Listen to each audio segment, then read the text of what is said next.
You must have ever heard about the UNO. Its full form is United Nations Organization. Today we will tell you about these only. We will learn about how it was born, what importance does it serve, and what does it basically do.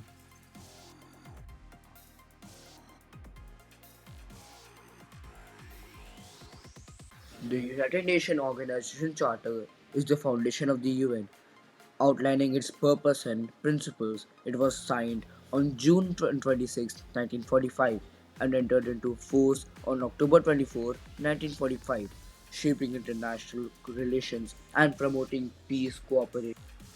As you can see on the screen, the preamble of the UN Charter emphasizes the determination to save succeeding generation from the scourge of war and to reform faith in fundamental human rights. It sets the tone for the entire document promoting peace and cooperation among nations. On the screen are some principles and objectives of the UN. First is sovereignty. The UN Charter underscores respect for the sovereignty of the member states. Second is the equality. Equality and non-discrimination from the cornerstone of the UN's principle. Third is the peaceful resolution. It emphasizes resolving conflicts through peaceful negotiations and diplomacy. 10 principles of the United Global Impact guide the people in believing fundamental rights.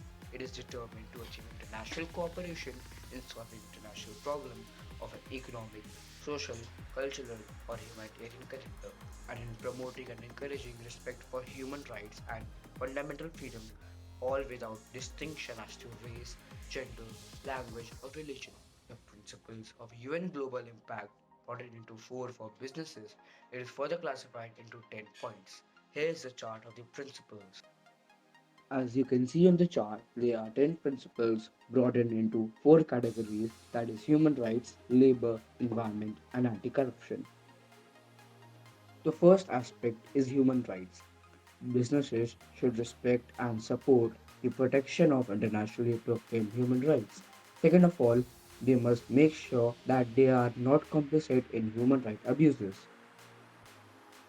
Second is labor. Labor is an important aspect of many businesses. There are four principles regarding these. Third is businesses should uphold the freedom of association and effective recognition to the right of collective bargaining.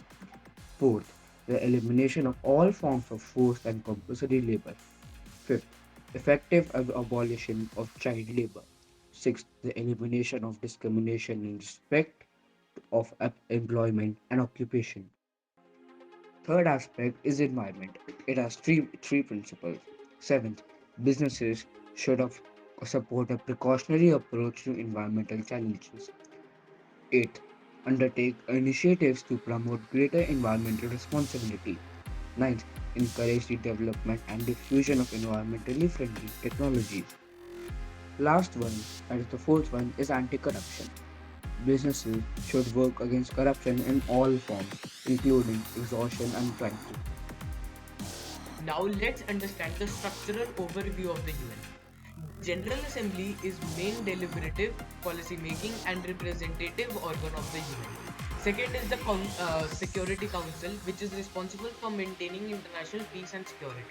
Third is the International Court of Justice, which settles legal disputes between states and give advisory opinions. Let's talk about human rights. First is the United Nations. It has played a crucial role in advancing human rights around the world. Second is the Universal Declaration of Human Rights. Adopted by the UN General Assembly in 1948, it outlines the fundamental rights and freedoms that every individual is entitled to. Third is protecting human rights. Efforts are being made all over the world to protect and promote human rights at national and international levels. Now let's understand the peace mandates. First is the conflict prevention. The United Nations employs diplomacy, peacekeeping missions, and international cooperation to mediate conflicts, fostering dialogue and promoting peaceful resolutions. Second is peace building efforts. Peace building efforts include disarmament, justice, and socio-economic initiatives for lasting positive transformation. Now let's understand the peacekeeping operations organized by the UN. UN Charter authorizes the use of peacekeeping operations to help countries torn by conflict create conditions for sustainable peace.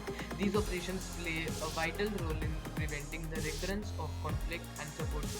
Global collaboration. The UN Charter serves as a catalyst for global collaboration in addressing complex issues such as climate change, poverty, and health crisis. It underscores the importance of multilateral efforts in achieving sustainable development and peace. The UN has also faced historical challenges, like the Cold War. The organization grappled with intensified ideological differences and conflicts during the Cold War. Second is ideological differences. Differing political and social ideologies among member states created challenges. Back in the video, we discussed about the 10 principles of the UN Global Impact. It is also linked with the SDGs. So the SDG goals are the goals that UN plans to execute all over the world. They are in overall 17 goals. First is no poverty, zero hunger, good health and well-being, quality education, gender equality, clean water and sanitation, affordable and clean energy, partnership for the goals, life on the land, life below water are some of the goals that are linked with the principles. The UN aims to achieve these principles and goals by the end of 2030. Now let's examine the UN's shortcomings. First, failure to prevent conflicts. Challenges in addressing and preventing large-scale conflicts like the one in Syria and Yemen, or you can take the Russia and Ukraine. It has been a shortcoming for the UN. Second is ineffective peacekeeping missions, shortcoming in ensuring stability and security in certain conflict zones. Despite the war, like the Israel and Hamas, or you can take the civil war between Syria and Yemen, the UN has most of the times failed to stop these wars. Also, voices have been raised against the UN. First, the bureaucratic inefficiencies. Concerns about slow decision making process and bureaucratic red tape has been a major voice against the UN. Second is unequal power dynamics, criticism of imbalance and favoritism within the UN Security Council. Although a lot of criticism the UN has faced, one cannot deny the fact that UN has been a cornerstone for peacekeeping missions. The United Nations Organization Charter remains a cornerstone of international relations, promoting peace, cooperation, and respect for human rights. It continues to guide the work of the UN in addressing to global challenges and fostering a more just and peaceful world. The UN can improve its work. First is reform efforts, initiatives to enhance decision making processes and transparency within the UN. Second is Security Council expansion. Proposals include additional nations as permanent members of the Security Council. These methods will guide UN towards improvement.